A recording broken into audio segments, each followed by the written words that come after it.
faly miarabantsika tsiraray avy amin'ny anaran'i Jesosy Kristy amin'izao resaka izao.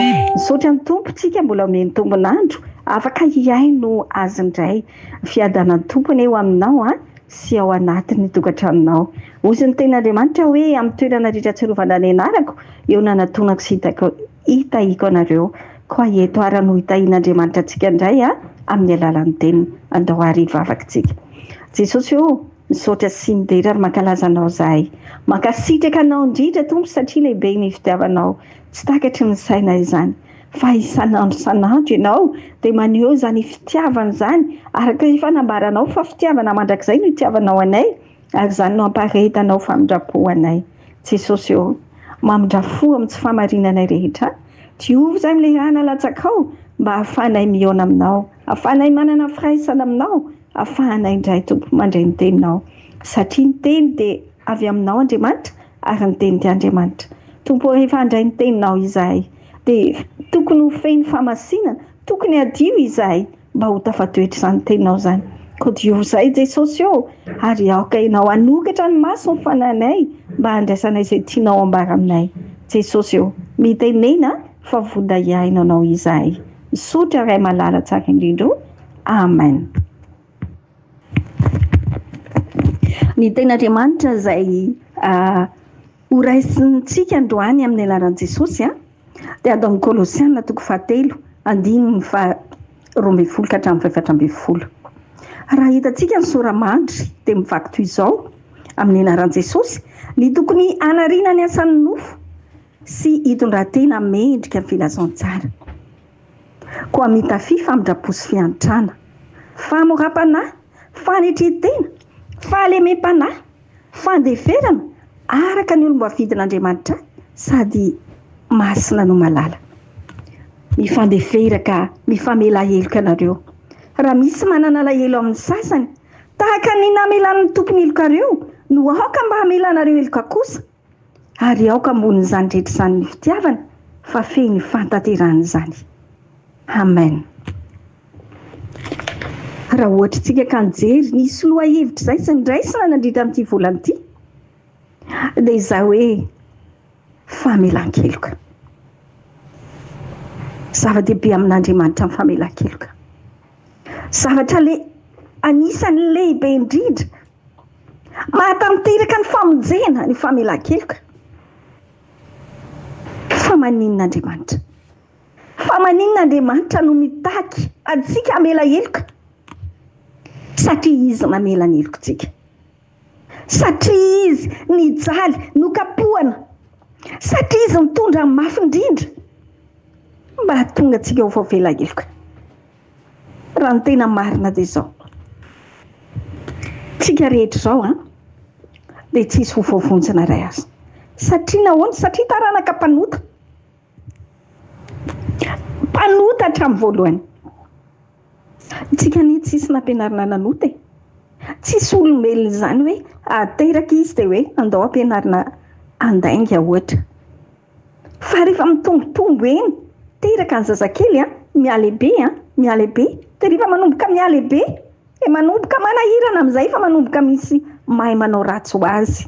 Dia meratsy. Ary dia ratsy.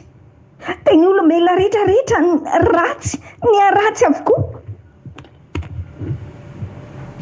Ary izay nahatonga an'Andriamanitra nitady hevitra. Ahoana ny ahafahana mamela ny heloko ny olona? Ahoana ny ahafahana mamafa ny heloko ny olombelona mba hahatanteraka ny famonjena?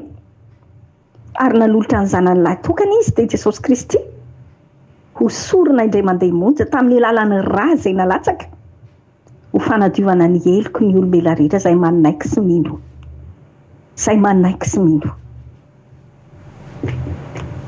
Ary izay no ampitain'Andriamanitra eto androany. Misy baiko apetraka Andriamanitra eto. Misy baiko eto napetraka Andriamanitra. Mitafy famindrapo sy fiantrana. Mitafy famoram-panahy. Mitafy fanetretena. Mitafy fahalemem-panahy. Mitafy fandeferana. Mifandefery, mifamilay heloka ianareo. Raha misy manana lahelo amin'ny sasany afaka namelan'ny tompony eloka reo no aoka mba amelanareo eloka kosa ary aoko ambonin'izany rehetra zany fitiavana. Ie, ambony maninona no hoe ambonin'izany fitiavana? Ambonin'izany fitiavana satria ny olona rehetrarehetra manana an'ireo toetra ireo dia tsy afaka hanana an'ireo toetra ireo mihitsy raha tsy manam-pitiavana izy. Ny fitiavana no manarona amin'ny fahotana rehetra. Ny olona tsy manam-pitiavana dia tahaka ny kimpantsona maneno ozy izy ny tenin'Andriamanitra. Tsy afaka hanana an'ireo toetra ireo raha tsy manana fitiavana izy. Iza moa ilay fitiavana? Andriamanitra ilay fitiavana. Jesosy Kristy ilay fitiavana. Amin'ny fotoana ianao manana an' Jesosy Kristy ho tompo sy mpamonjy ny fiainanao dia tafatoetra aminao fitiavana satria izy ilay fitiavana. Ny olona iray tsy manana an'Andriamanitra dia tsy afaka hanam-pitiavana izy satria Andriamanitra mihitsy ilay fitiavana. Ny olona rehetra dia noforon'Andriamanitra tamin'ny alalan'ny fitiavana. Fitiavana namohona an'Andriamanitra ny olona rehetra, ny zavaboary mihitsy moa izany. Fa ny olombelona dia anisan'ny nametran'Andriamanitra ny fitiavana satria nataony tsara indrindra mihoatra ny zavaboary rehetrarehetra. Nataony ambony indrindra mihoatra ny zavaboary rehetrarehetra. Nataony afaka mifehy ny zavaboary rehetrarehetra. Ary nataony tsara endrika indrindra mihoatra ny zavaboary rehetrarehetra satria nitovy endrika taminy. Tadidio izany androany tadidionao fa ianao io izay miainao io androany dia endrik'Andriamanitra ianao. Fitiavana namoronan'Andriamanitra anao ary napetrany noforoniny tahaka ny endriny. Zasenao ilay endrik'Andriamanitra. Endrik'Andriamanitra sange nizahan'ilay ratsy noravahany izany endrika izany tamin'ny ampidirany ny fahotana. Raha namorona ny olona nge Andriamanitra tany am-boalohany dia tena tsara ny namoronany azy. Napetrany tao amin'ny sahidaina anankiray paradisa.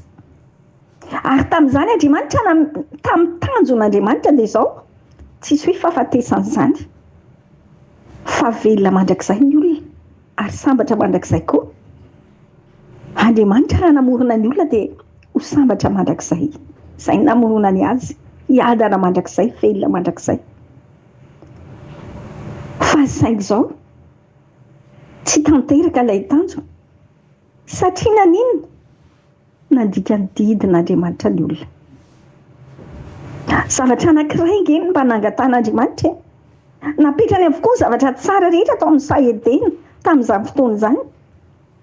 Namorona nisy zavatra maro samihafa tao izay tsara avokoa satria Andriamanitra ka namorona zavatra rehetra dia tsara avokoa izany. Tsara daholo ny zavatra iray fa izao amin'ny mampifehy azy, amin'ny mampanjaka azy, amin'ny maha-Andriamanitra mpamorona azy dia tia ny ampahafantarina ny zavaboary rehetra fa izy no Andriamanitra, izy no mpifehy. Dia nametraka didy anankiray izy.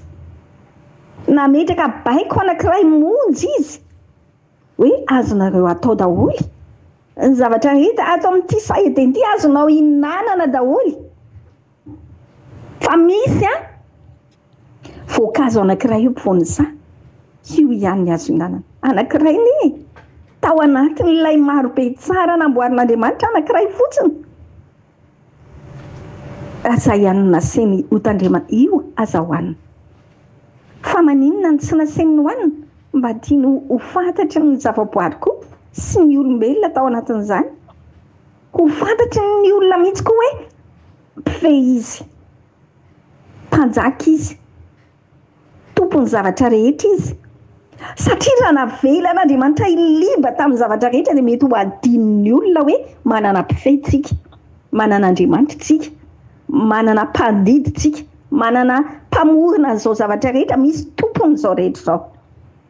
Raha ohatra ka tena navelan'Andriamanitra ny liba ny zanak'olombelona tao anatin'izany, mety ho adin'ny olona hoe tsy tompony zavatra rehetra tsika fa navela hitandrina fotsiny zavatra rehetra teo. Dia nametraka didy anankiray izy mba ho fantatry ny olona hoe manana mpandidy tsika fa tsy tompony zavatra rehetra akory. Saingy izao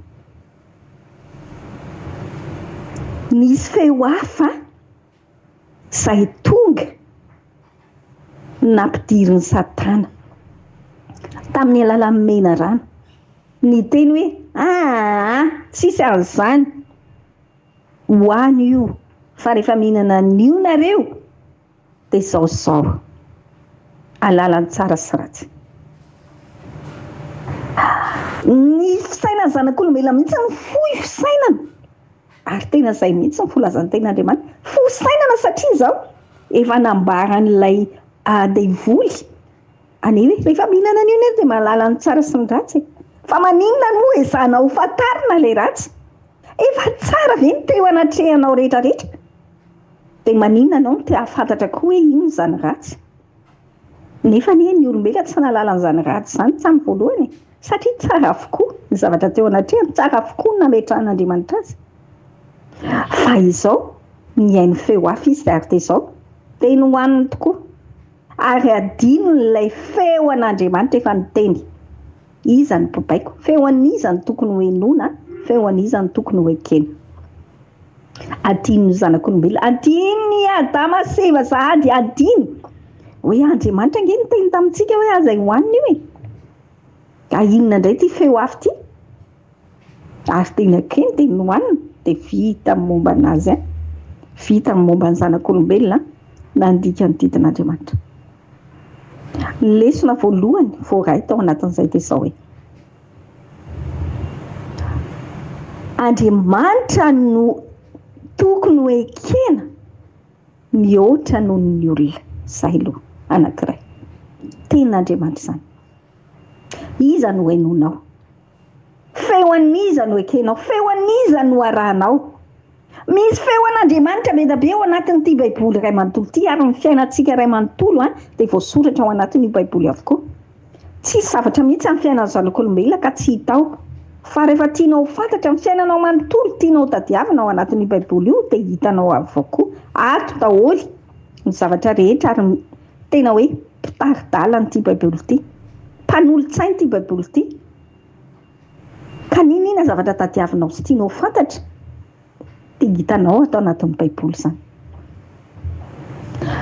Feo an'iza ny tokony henoina? Amin'ny fotoana izany ianao tsy mihaino ny feo an'Andriamanitra dia izao dia tadidio fa ny devoly tsy aiza tsy akory fa eny amin'ny rivotra, eny amin'ny tontolo iainantsika rehetrarehetra iny. Izany rivotra izany rehefa tsisy rivotra tsika dia maty.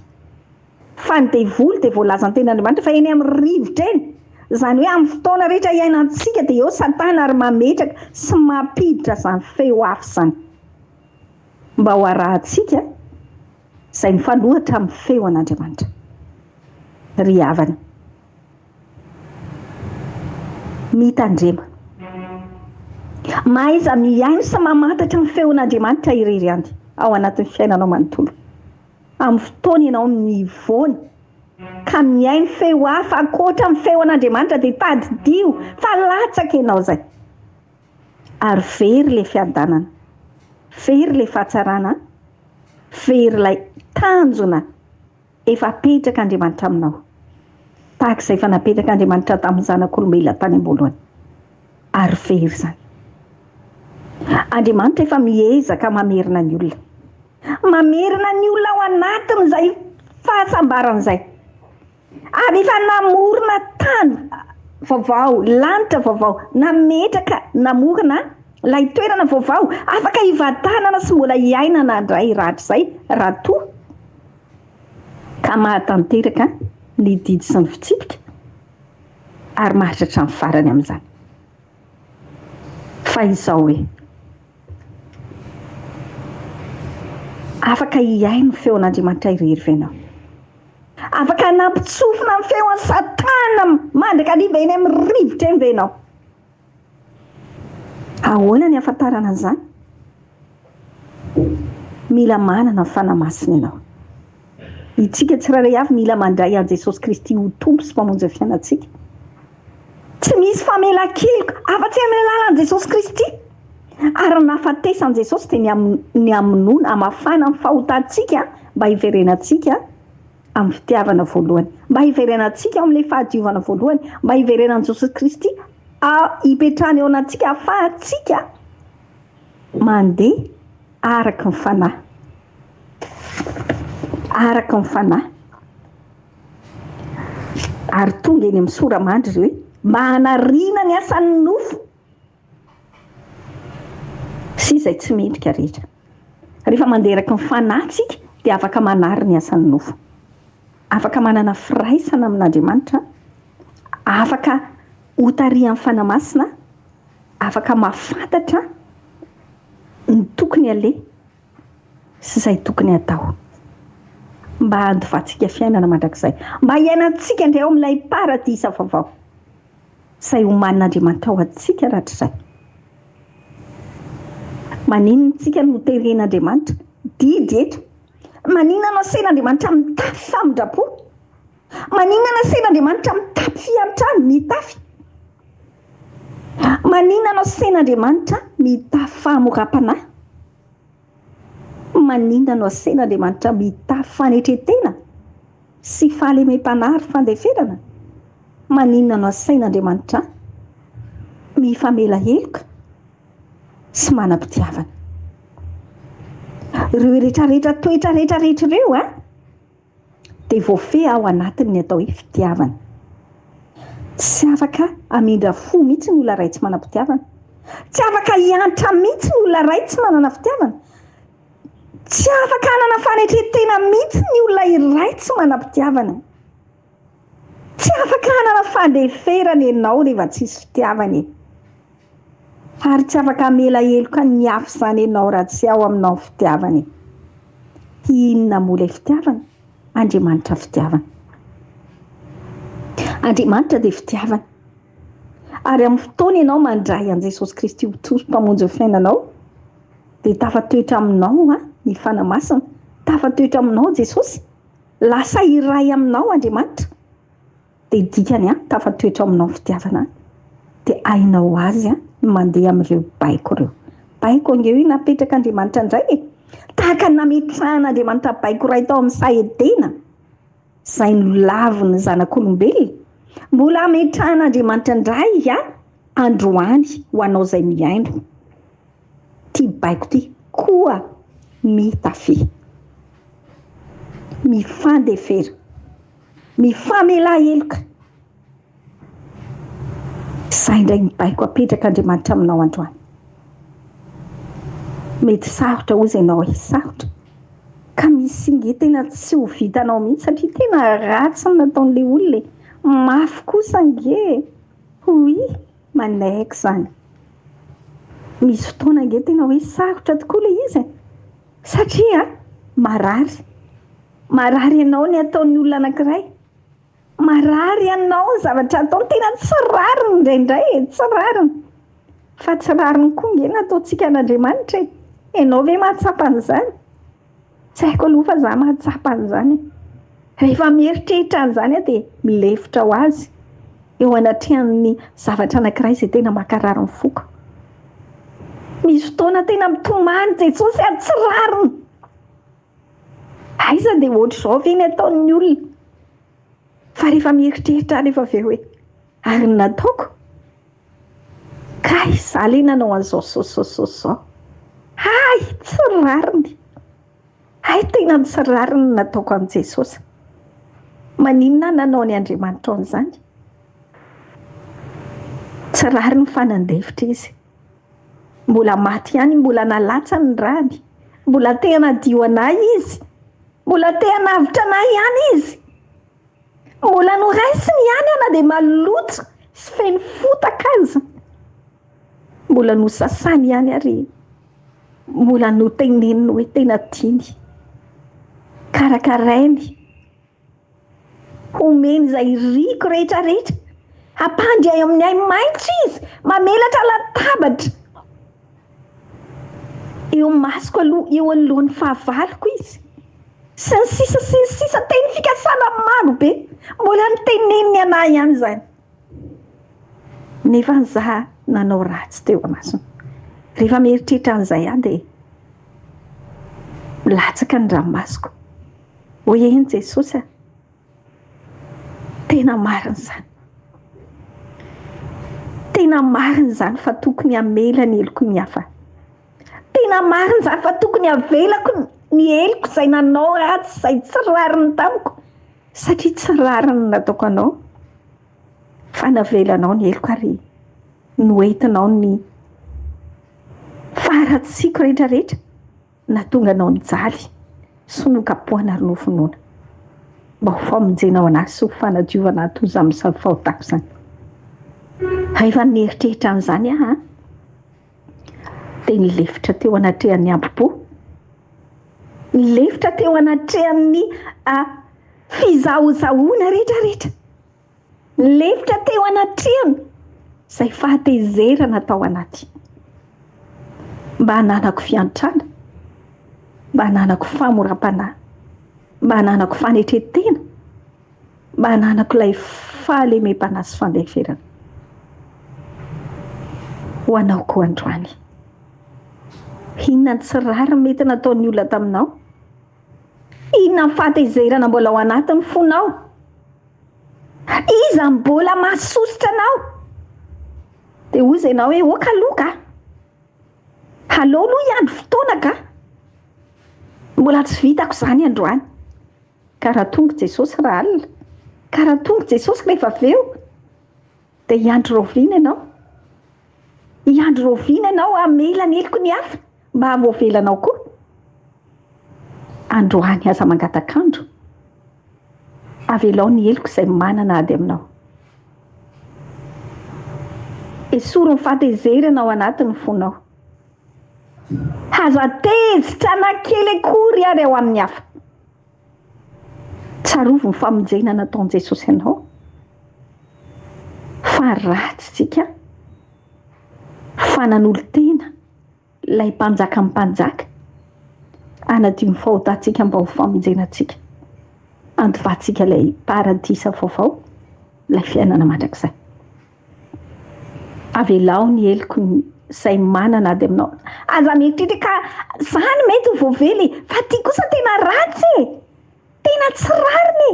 Oy, tena tsy rariny, tsy manino izany, fa izay tsy rariny indrindra no raisin'i Jesosy daholo.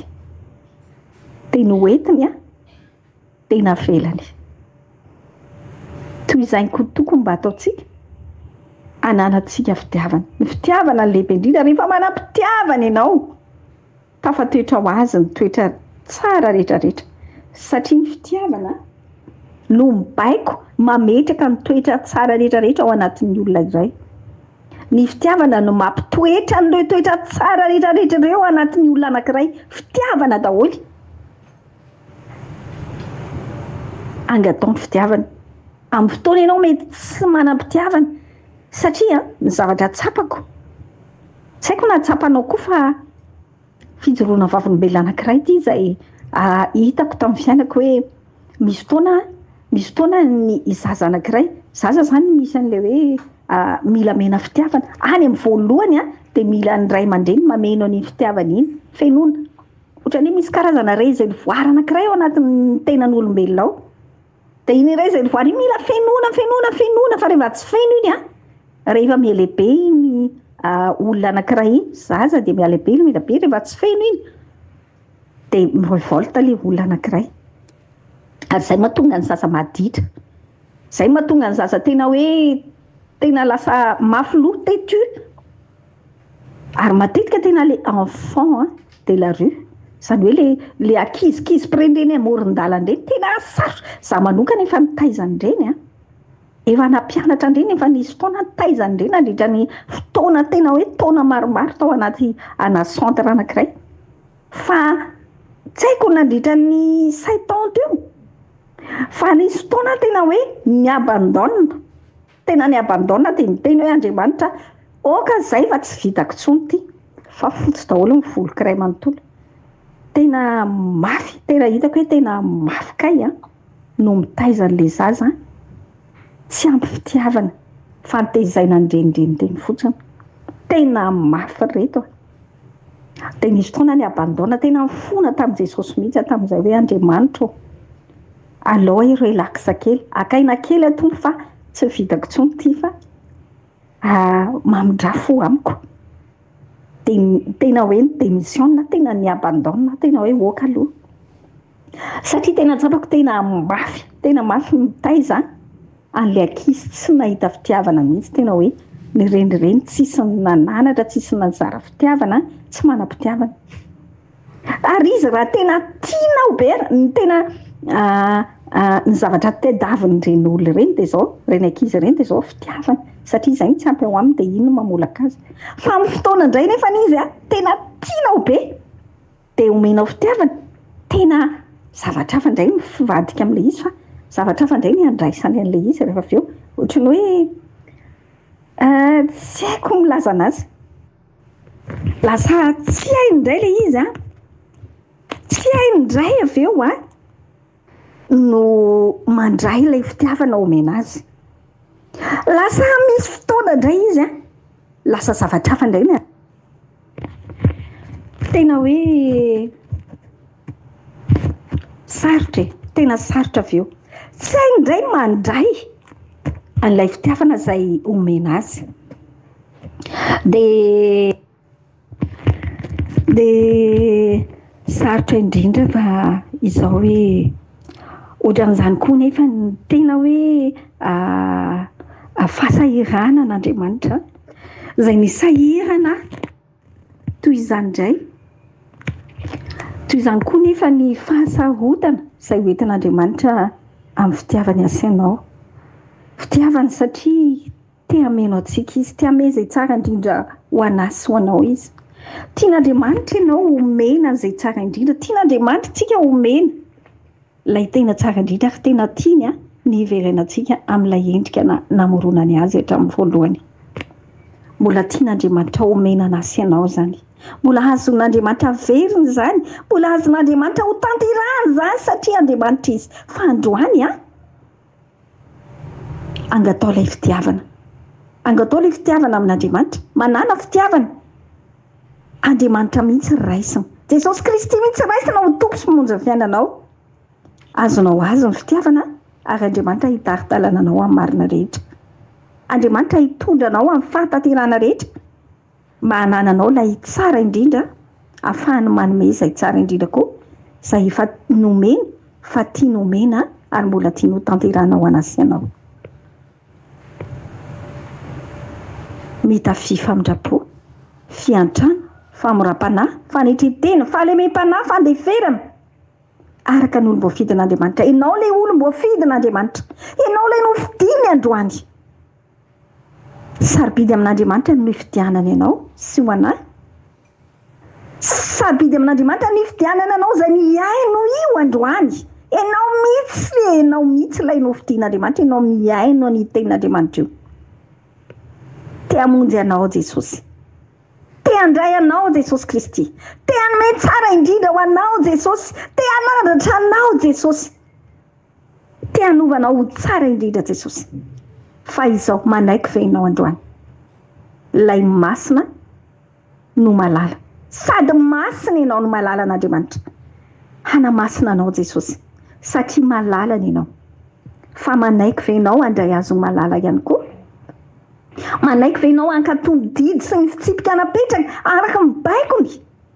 say fotsiny angeny takiany tompo arao ny didiny arao ny fitsipiny tanterao izay baikon'Andriamanitra rehetra azonao tanterahany izany fa Andriamanitra ange tsy hoe mila voatsiary ka ametraka didy sy fitsipika tsy ho vitan'ny olona vitanao matona apetraka Andriamanitra vitantsika matona apetraka Andriamanitra fa anjaranao safidy ny anakatoavanao na tsy ankatoavanao anazy safidy ny olombela safidy ao anatinao io fa androany ianao raha misafidy anaiky dia Andriamanitra koa efa manaiky ary ny fitiavany maharitra mandrakizay no hitiavany ianao ka natanteran'ilay tsara indrindra ao anao ary ho anao mandrakizay izany ary tsy hoe sorony aminao intsony satria Andriamanitra tsy manome tsofo izy Andriamanitra rehefa tia dia tia mandrakizay izy Andriamanitra mamindra fo mandrakizay izy ary mahatanteraka ilay tsara indrindra ho anao sy ho anahy mandrakizay tia nomena anao izany androany raha mety ianao raha mety ianao ekeo Jesosy aron didy aron fitsipika aron didy sy ny lalàna rehetra ankatoavy zay baiko apetraka Andriamanitra ao aminao mandritra ny fiainanao rehetra ary mahareta amin'izany hatramin'ny farany fa zay maharitra hatramin'ny farany izay no fonjena fonatra ao an'Andriamanitra rery ihany fiadanana ny eo antsika tsirairay avy amin'ny anaran'i Jesosy Kristy. Misaotra Jesosy io, misaotra indrindrany amin'ny fitiavanao mandrakizay fonatra ho anao irery any tompo mandrakizay. Alleluia, amen.